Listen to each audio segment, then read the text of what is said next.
Everyone, welcome back to my YouTube channel. आज की जो क्लास है आप लोगों के लिए स्पेशली जो वीआई कैटेगरी से हैं और स्पेशल एजुकेशन केवीएस पीआरटी की तैयारी कर रहे हैं उनके लिए वेरी वेरी इम्पोर्टेंट है। आप खुद अंदाज़ा जो है लगा लेना, क्लास को एंड तक देख तक। यदि इम्पोर्टेंट ना लगे तो आप लोगों को आई होप आप सभी को ये क्लास पसंद आए। मैं आप लोगों को पहले ही बता दूं कि इस क्लास में जो है मैंने क्या कुछ रखा है। जो टॉपिक्स हैं वो एक तो जो है मैंने पहले भी बताया था, आप लोगों के वीआई कैटेगरी है तो आप लोगों को वीआई और अल्प दृष्टि वालों को जो है डिटेल में आप लोगों को ये दोनों तो पढ़नी ही पढ़नी है।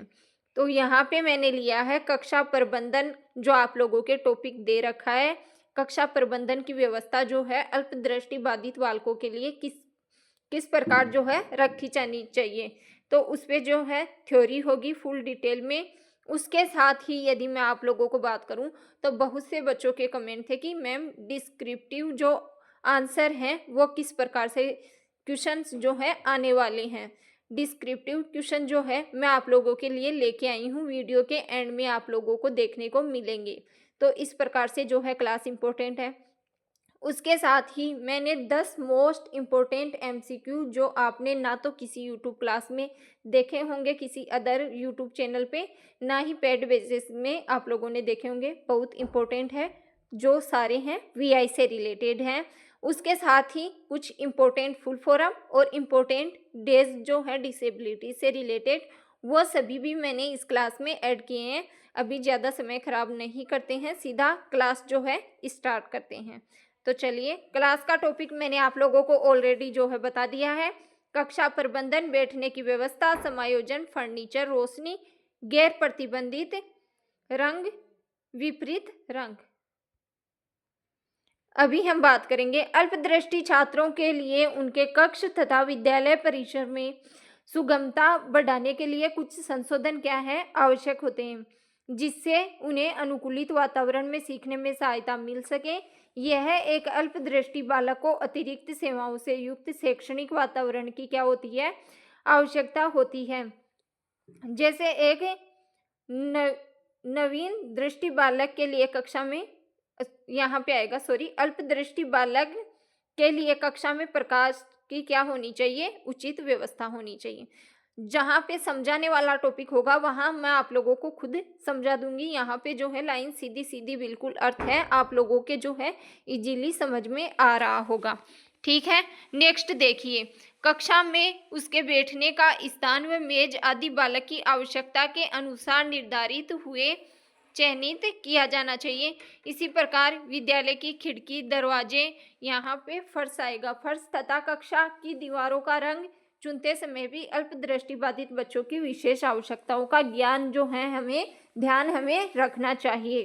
अल्पदृष्टि बालक के लिए कक्ष प्रबंधन में कुछ विशेष बातों पर जो है ध्यान दिया जाना चाहिए। इसके साथ ही यदि आप लोगों को इसकी पीडीएफ चाहिए तो मेरे टेलीग्राम चैनल पे जो है आप लोग ज्वाइन कर लेना।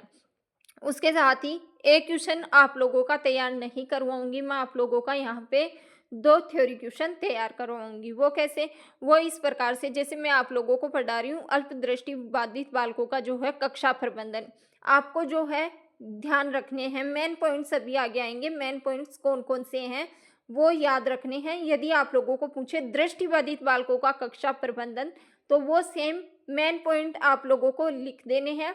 बाकी उनके अंदर क्या लिखना है, दृष्टिबाधित बालकों के अनुसार आपको क्या चेंजेस करने हैं, तो वो मैं बता दूंगी। इस प्रकार से टाइम कम है तो आप लोगों के 2 क्वेश्चंस रेडी हो जाएंगे। अभी देखिए, पहला पॉइंट है प्रकाश। जो अल्प दृष्टिबाधित बालक हैं उनके लिए प्रकाश की व्यवस्था जो है किस प्रकार होनी चाहिए कक्षा में।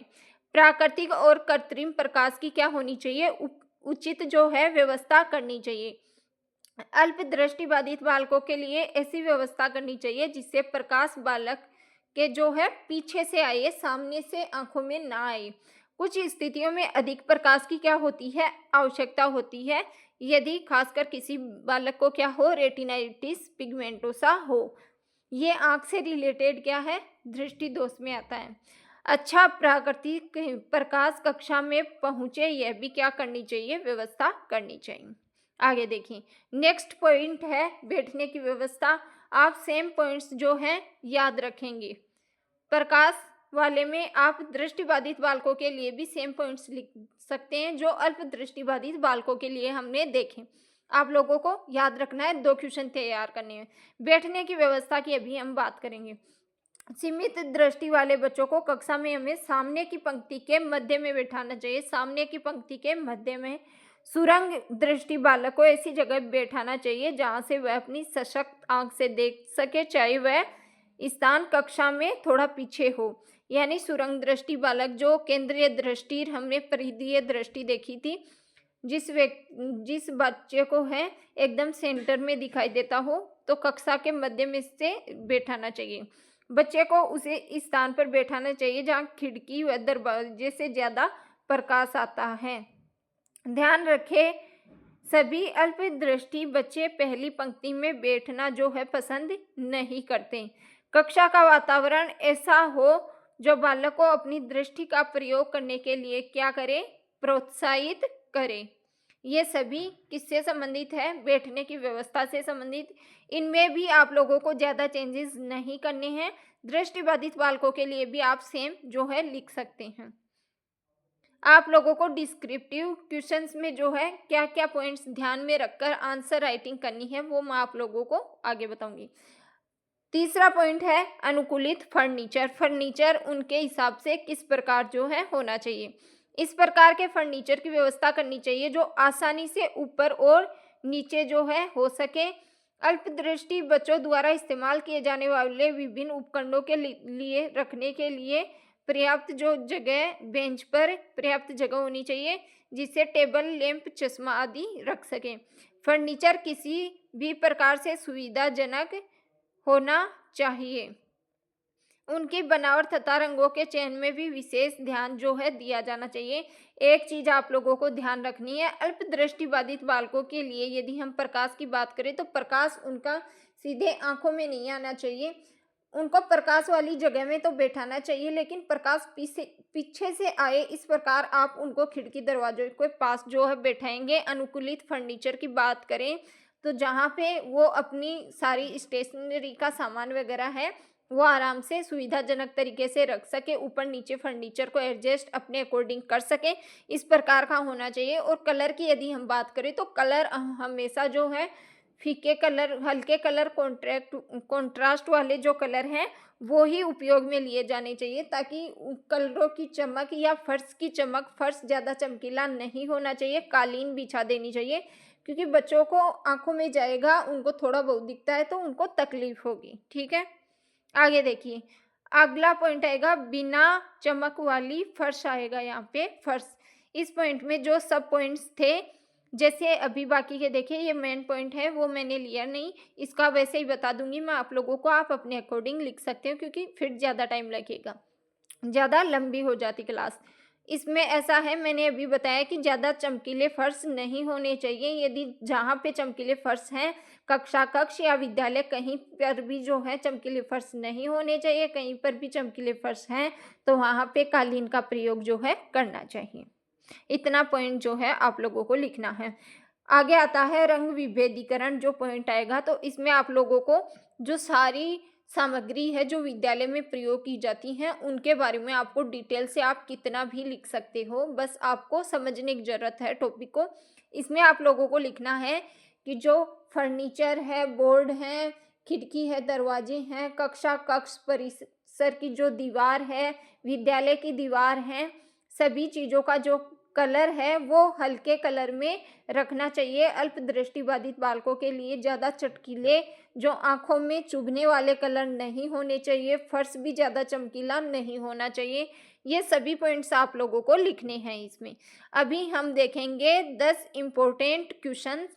आप बताना कमेंट करके कि इनमें से आप लोगों के जो है कितने क्वेश्चंस करेक्ट हो पाए। ठीक है, सारे क्वेश्चंस वीआई से रिलेटेड हैं तो आप लोग ज़रूर कमेंट करके बताना कि 10 में से आप लोगों के कितने क्वेश्चन जो हैं सही हुए। पहला प्रश्न है, मायोपिया को इस रूप में भी जाना जाता है। मायोपिया को किस रूप में जाना जाता है? निकट दृष्टि दोष, दूर दृष्टि दोष, कॉर्निया दोष, या उपर्युक्त में से कोई नहीं। मैं आप लोगों के लिए जो है थोड़ा समय दे रही हूँ, आप लोग सोच लीजिए यदि आप लोगों को आता है कि मायोपिया को किस रूप में जो है जाना जाता है। ये क्वेश्चंस तो मैं पहले भी ऑलरेडी अपनी क्लासेस में 1-2 में जो है बता चुकी हूँ, यदि किसी विद्यार्थी ने पीछे वाली क्लासेस देखी हो।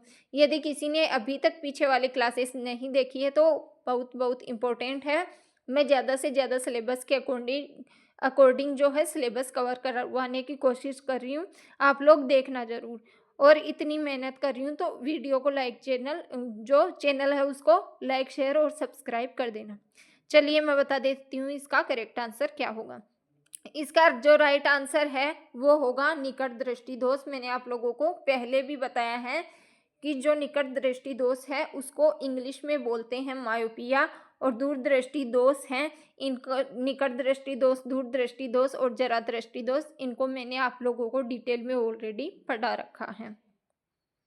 अगला प्रश्न देखिए, निम्न में से कौन सा दृष्टि रोग जीर्ण आएगा। यहाँ पे जीर्ण संक्रमण के कारण जो है होता है, इसमें भी आप लोग बताइए, थोड़ा समय आप लोगों को देती हूँ।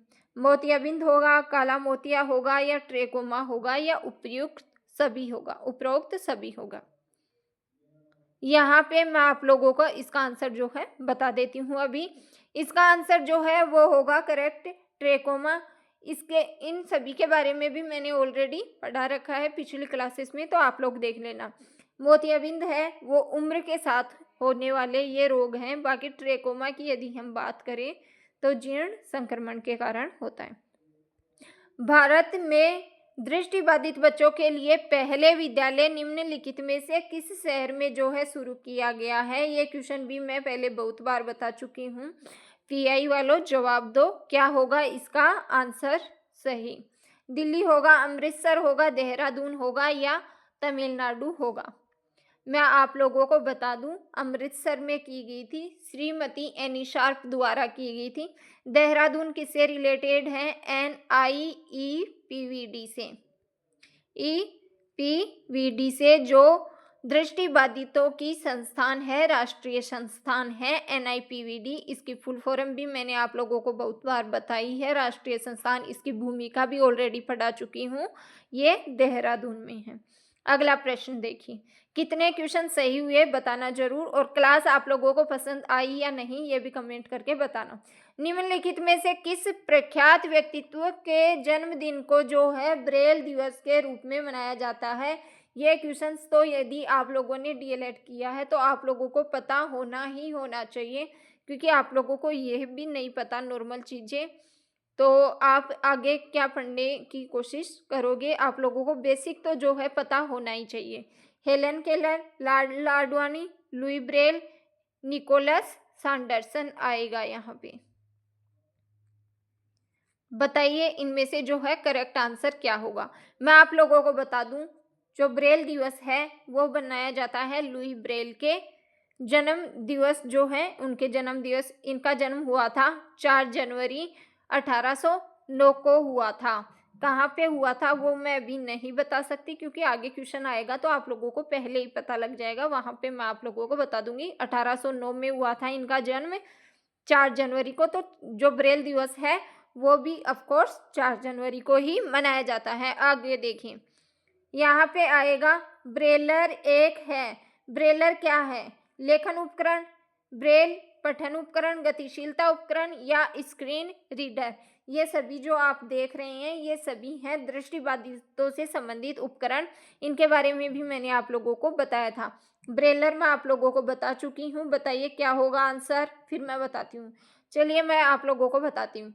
ब्रेलर क्या होता है, ब्रेल लेखन उपकरण जो ब्रेल लिखने का कार्य करता है। नेक्स्ट क्वेश्चन, लुई ब्रेल का जन्म 4 जनवरी 1809 को हुआ। कहाँ पे हुआ, इंग्लैंड के कुप्रे नामक गांव में, या फ्रांस के कुप्रे नामक गांव में, या स्पेन के कुप्रे नामक गांव में, या इटली के कुप्रे नामक गांव में। बताइए इसका राइट आंसर जो है क्या होगा। मैंने अभी पीछे आप लोगों को बताया था कि आगे बताऊंगी कहाँ पे हुआ था। 4 जनवरी 1809 को, 4 जनवरी को बनाया जाता है ब्रेल दिवस। मैं आप लोगों को कोशिश करती हूँ कि जितना समझा पाऊँ और क्लास में ज़्यादा से ज़्यादा जो है आप लोगों को याद करवा पाऊँ, ताकि आप लोगों का दोबारा से समय खराब ना हो। इसका करेक्ट आंसर मैं आप लोगों को बताती हूँ। इसका राइट आंसर होगा फ्रांस के कुपुवरे नामक ग्राम में 4 जनवरी 1809 को जो है लुई ब्रेल का जन्म हुआ था। अगला प्रश्न है डैश डैश डैश इंद्रिय को लंबी दूरी की इंद्रिय भी जो है कहा जाता है। इसका आंसर आप लोग बताइए क्या होगा। थोड़ा समय आप लोगों को देती हूँ। स्पर्शीय, घ्राण, श्रवण या यहाँ पे आएगा स्वाद इंद्रिय। तो कौन सी इंद्रिय जो है लंबी दूरी की इंद्रिय इनमें से कही जाती हैं? मैं आप लोगों को बताती हूँ। जो दृश्य है और जो श्रवण इंद्रिय है, ये दोनों इंद्रियां ऐसी हैं जो लंबी दूरी की इंद्रिय हम इनको कह सकते हैं। क्यों कह सकते हैं? क्योंकि आंखें जो है बहुत दूरी तक देख सकती हैं। और यदि हम बात करें श्रवण की, तो श्रवण इंद्रिय भी बहुत दूर से हम सुन सकते हैं। स्पर्श हम पास से ही करेंगे। घ्राण, सुगंध भी इतनी ज़्यादा दूर से हमको नहीं आएगी जितना हम सुन के किसी चीज़ के बारे में ज़्यादा इन्फॉर्मेशन ले सकते हैं। स्वाद की यदि बात करें तो वो तो खा के ही पता चलेगा, तो दूर से आपको कैसे पता चल सकता है। तो दूरी की इंद्रियों की बात करें, यदि आपको दृश्य इसकी जगह ऑप्शन देता तो वो आप लोगों का करेक्ट होता। अभी श्रवण जो है यहाँ पे ऑप्शन है, तो ये राइट हो जाएगा। आप लोगों को ये क्वेश्चन कैसे लगे वो भी बताना। कि आगे की क्लास भी इसी प्रकार इसी पैटर्न पे होनी चाहिए, ये भी कमेंट कर देना। प्रथम सफेद छड़ी दिवस देश देश वर्ष में मनाया गया था। प्रथम छड़ी दिवस की यदि बात करें तो वो मनाया गया था 15 अक्टूबर, यानी फर्स्ट वाइट कैन दिवस जो डे है उसकी बात। आगे देखिए, संयुक्त राष्ट्र संघ स्थापित किया गया था। संयुक्त राष्ट्र संघ कब स्थापित किया गया था? ये जो है दिव्यांगों के क्षेत्र में एक अंतर्राष्ट्रीय संस्थान है। उनकी भूमिका की भी मैं आप लोग कमेंट करेंगे तो वो क्लास भी लेके आऊँगी। आप लोगों को जो है कौन से टॉपिक पहले करने हैं उस प्रकार से, जिनका मटेरियल जो है आप लोगों के पास बिल्कुल नहीं है, उसी प्रकार से मैं क्लासेस लेके आऊँगी। संयुक्त राष्ट्र संघ की स्थापना की यदि हम बात करें तो 1945 में हुई थी। अगला प्रश्न है दृश्य तीक्ष्णता डैश डैश डैश के द्वारा जो है मापी जाती है। किसके द्वारा मापी जाती है ये भी मैंने बताया होगा। इसका आंसर आप लोग बताइए क्या होगा। F chart, Snellen chart, low vision chart या पेरीमीटर? इसका राइट आंसर मैं आप लोगों को बता देती हूँ, स्नेलन चार्ट। क्वेश्चंस यहीं समाप्त होते हैं। आप लोगों को मैं बता देती हूँ, आप लोग कमेंट करके बताना कि आप लोगों के जो है कितने क्वेश्चन राइट हुए और ये क्वेश्चंस आप लोगों को कैसे लगे। अभी हम बात कर लेते हैं कुछ फुल फॉर्म्स की। एनवीडीए का पूर्ण रूप लिखिए। एनवीडीए क्या है? एनवीडीए मैंने आप लोगों को बताया था, जो स्क्रीन रीडिंग सॉफ्टवेयर है, मैंने एक क्लास में बताया था, उसमें आया था एनवीडीए। एनवीडीए होता है non visual desktop access. ROP की फुल फॉर्म वीआई वालों के लिए बहुत ही इम्पोर्टेंट है, ये वीआई से जुड़ा हुआ है। तो आरओपी की फुल फॉर्म होगी रेटिनोपैथी ऑफ प्री मेच्योरिटी। मैं हर क्लास में थोड़ी थोड़ी फुल फॉर्म्स वगैरह ऐड करने की कोशिश करती हूँ, क्योंकि एक साथ आप लोग भी ज़्यादा याद नहीं कर पाओगे, ताकि आप लोग भी कंफ्यूज ना हो। आगे है यूएनसीआरपीडी का फुल फॉर्म क्या होगा? United Nations convention on the rights of person with disabilities जो है इसका फुल फॉर्म हो जाएगा। आगे अभी बात करेंगे हम डिस्क्रिप्टिव जो क्वेश्चन हैं वो आप लोगों को किस प्रकार से लिखने हैं, क्योंकि बहुत से बच्चों को इसको लेके हेडेक सा हो रखा है। देखिए क्वेश्चन जो है पहले किस प्रकार से आएंगे। दृष्टिबाधिता के प्रति रूढ़िवादी अभिवृत्ति से क्या अभिप्राय है तथा दृष्टिबाधिता के रोकथाम की चर्चा करें। इस प्रश्न का उत्तर आप किस प्रकार से देंगे? पहले तो प्रश्न किस प्रकार से आएंगे और प्रश्न जो आप लोगों ने देख लिया, तो चलिए अब आप लोगों को इसका आंसर कैसे लिखना है उस पर बात करते हैं। आप लोगों को इसका आंसर जो है लिखना है रूढ़िवादिता के प्रति अभिवृत्ति से आप क्या अभिप्राय है। तो मैं आप लोगों को बता दूं, जो ऐतिहासिक परिप्रेक्ष्य वाली मैंने क्लास ली थी, जो विकलांगता के प्रति लोगों की पुरानी धारणाएं थी, रूढ़िवादी अभिवृत्ति लोगों की क्या थी कि ये जो है बुरी आत्मा है, इनको भगवान ने अपने कर्मों का दंड दिया है, वो वाली मैंने क्लास ली थी। जिन लोगों ने नहीं देखी देख लेना, वो आप लोगों को डिटेल में लिखना है अभिप्राय। और बात करें दृष्टिबाधिता के प्रति रोकथाम की, ये भी मैंने क्लास जो है करवा रखी है। तो इसमें आप लोगों को क्या लिखना है, रोकथाम में रोकथाम के 3 चरण मैंने आप लोगों को बताए थे, प्राथमिक स्तर पर, द्वितीयक स्तर पर, तृतीयक स्तर पर।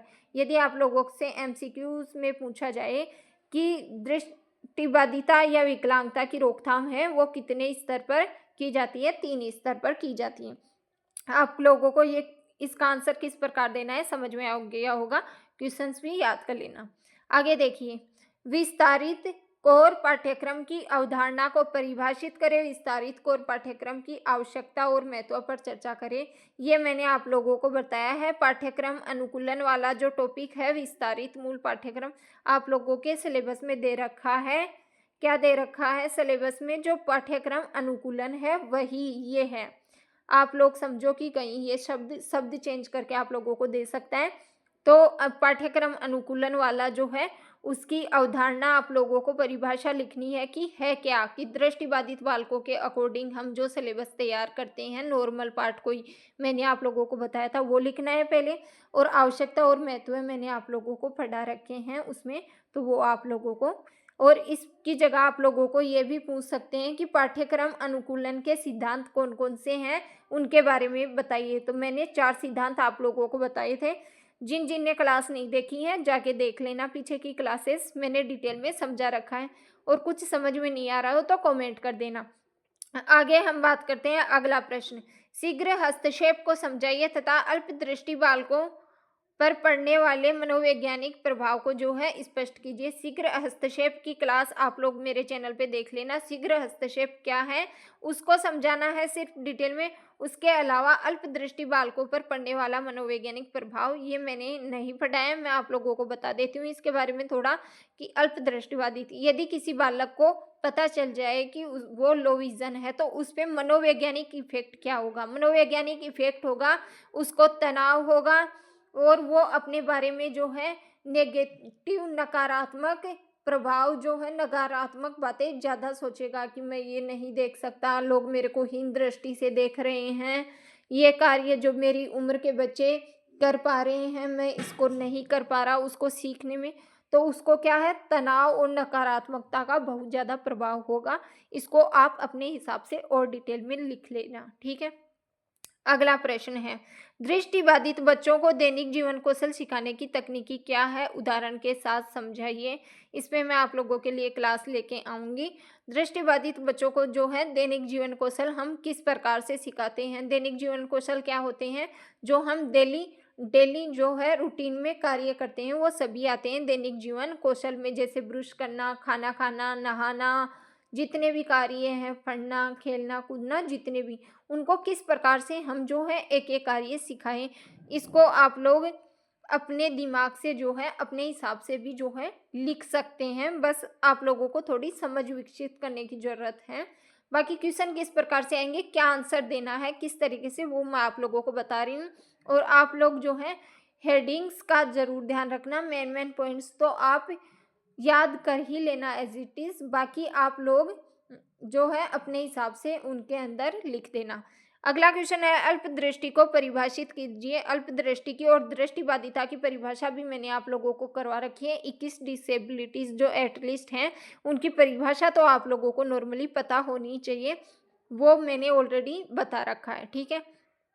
अल्पदृष्टि वाले बच्चों के लिए कक्ष पर प्रबंधन का उपयुक्त उदाहरण सहित वर्णन कीजिए। जो अभी हमने थ्योरी क्लास देखी है स्टार्टिंग में, जो अल्पदृष्टि बाधित बालकों का कक्षा प्रबंधन, जो प्रकाश वाला पॉइंट हमने देखा, रंग विभेद वाला जो हमने पॉइंट देखा, फर्नीचर वाला देखा, जो सभी थे वो इसी में थे, वो आप लोगों को उदाहरण सहित डिटेल में बताना है। और अल्पदृष्टि की परिभाषा इस प्रकार से आप लोगों को क्वेश्चंस जो हैं देखने को मिलेंगे। अभी है दृश्य हानि के प्रकार और करण नहीं है, सॉरी ये जो है गलत टाइप हो गया है। दृश्य दक्षता को परिभाषित कीजिए। दृश्य दक्षता प्रशिक्षण कार्यक्रम को प्रभावित करने वाले कारकों पर चर्चा करें। दृश्य दक्षता यानी जो अल्पदृष्टि बालक हैं उनकी देखने की क्षमता जो है कम होती है, तो उनको कौन कौन सी एक्टिविटीज़ ऐसी करवानी चाहिए जो उनको उनकी जो दृष्टि है उसका वो अधिकतम से अधिकतम उपयोग कर सकें, और उसके लिए कौन कौन से कार्यक्रम हैं और कारक जो प्रभावित करेंगे। यहाँ पे जो है डिस्क्रिप्टिव क्वेश्चंस जो है एंड होते हैं। यदि आप चाहते हो कि मैं और भी आगे डिस्क्रिप्टिव क्वेश्चन लेके आऊँ और एक क्लास ऐसी लेके आऊँगी कि उनके आंसर भी लेके आऊँ, तो आप लोग कमेंट कर देना। या आप चाहते हो कि नहीं आप पर्सन लेके आओ, हमें बता दो कि किस प्रकार लिखना है, हम लिख देंगे। और आप जो कंटिन्यू कर रहे हो थ्योरी किसी टॉपिक की जो सिलेबस के अनुसार, और उसके साथ ही डिस्क्रिप्टिव क्वेश्चंस और MCQs, important days, important full forms जितना कवर करा सको उस हिसाब से, तो आप बताएंगे उस हिसाब से जो आप लोगों को बेस्ट लगे उस हिसाब से करवा दूंगी। आप लोगों को क्वेश्चंस की सिर्फ चाहिए क्लास कि नहीं डिस्क्रिप्टिव की लेके ही आओ एक दो क्लास, तो वो भी लेके आ जाऊंगी, ठीक है। अभी देखिए मैंने आप लोगों को पीछे की क्लासेस में जनवरी के भी जो इम्पोर्टेंट डेज हैं वो बता दिए, फरवरी के बता दिए, उसके अलावा दिसंबर, नवंबर, अक्टूबर, सितंबर के बता दिए। अभी हम बात करेंगे जून के इम्पोर्टेंट डेज की डिसेबिलिटी से रिलेटेड। आप लोगों से पूछे world brain tumour day, world brain tumour day की यदि हम बात करें, आप सभी लोगों को बता दूं वो मनाया जाता है 8 जून को। एक आता है वर्ल्ड सिकल सेल डे, वो मनाया जाता है 19 जून को। आप लोग अच्छे से याद कर लेना। चैनल को जो है ज़्यादा से ज़्यादा सपोर्ट करना। मैं आप लोगों के लिए जो है बहुत मेहनत कर रही हूँ, मैं आप लोगों को भी पता लग रहा होगा। आई होप आप सभी को ये क्लास अच्छी लगी होगी, और आगे किस प्रकार से आप लोगों को क्लासेस चाहिए वो भी कमेंट करके आप अपना अपना सजेशन जो है दे सकते हैं। कितने क्वेश्चन सही हुए वो भी कमेंट करके बताना। इसकी पीडीएफ चाहिए या जितनी भी मेरी क्लासेस हैं उनकी पीडीएफ चाहिए तो मेरे टेलीग्राम चैनल पे जुड़ जाना। मिलते हैं नेक्स्ट क्लास में। Thank you for watching the video. धन्यवाद आप सभी का।